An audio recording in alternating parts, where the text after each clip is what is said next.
morning, welcome to Top Talkers, and on my panel today, Lianne Laing. It is vacation season, I guess. Lianne Laing from CTV Morning Live, of course. John Brenner from 580 CFRA, and well-known Kurt Stoodley from CTV Morning Live. Good morning to all three of you. We're talking about the Razuli case this morning, and this is in front of the Supreme Court. It is being heard right now. Today, right? Today, and a lot of talk about this because we're talking about, and they say it's not resource-based, but of course there's the concern with resources. Let me just give you a backstory here.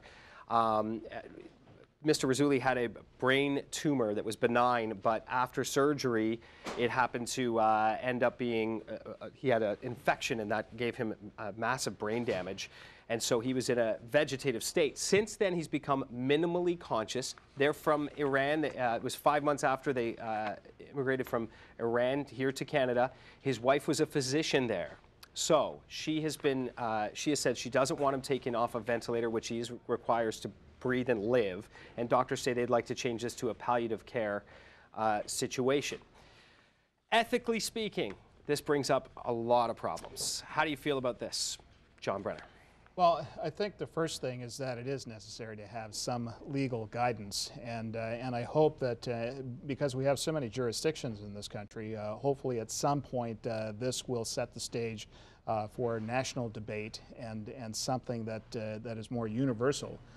In terms of what is right, what is wrong, I think what's important in this case is that what is being proposed or what is being debated here is not the hastening of this individual's departure, if that's what's going to happen, but to allow the natural process to take place. And I think that's what is at the center of this debate. Well, there's an argument there that you know, you're hastening death by taking him off the ventilator. But if you take a look at what has happened to this individual, it is the ventilator which is keeping him alive. So to me, he's being kept alive by artificial means. Mm-hmm. So in the true sense of dying a natural death, should the ventilator be still in place? You know what I mean? I don't think you're promoting death.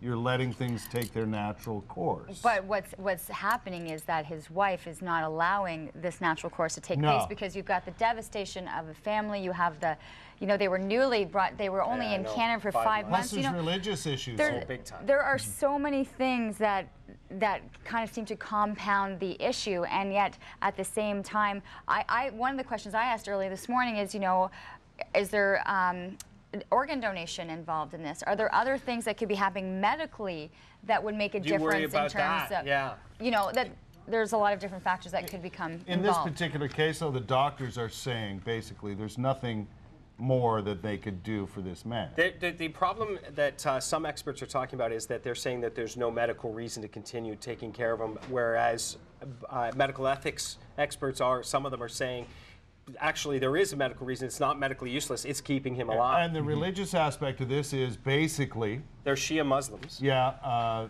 their religion calls for any and all means to take place to keep him alive. Right, exactly. So there's, you know, they're stuck between a rock and a hard place. There are a lot of circumstances where a ventilator is required to keep you alive. There are a lot of those circumstances, and sometimes people come out of those situations and breathe on their own and have a recovery.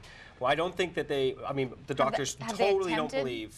They have attempted a couple of times. What has happened in terms of some of those attempts? And he's needed to come back on. He's needed to come back on. It's not going to happen. He will not thrive. He will not thrive without assistance. Right. Yeah. And you know, I guess too, and this opens up the other quality of life issues. Yes. You know, what is, and also the decision-making process. You know, it's easy to let the legalese, you know, run over all of this, and at the end of the day come up with a ruling or some definition. But at the same time, you're leaving individuals, people who love this man, and in other cases, having to make a difficult choice. Should there be some sort of protocol then, like, and I think there is some in place, but should there be a protocol for this sort of situation? But every situation is different. Right now it goes to the Ontario College of Physicians, and so so you can't actually just as a doctor make a call. No.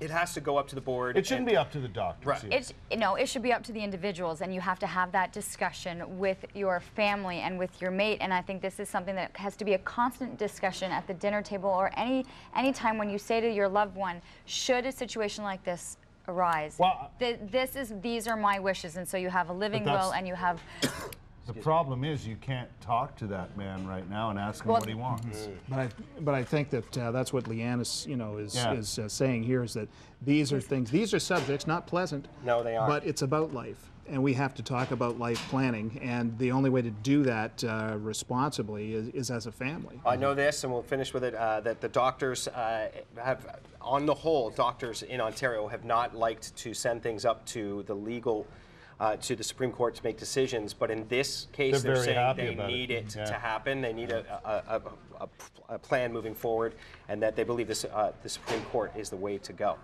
I want to thank my panel this morning with familiar faces, Lianne Laing, John Brenner, and Kurt Stoodley, Thanks, for John. Top Talkers.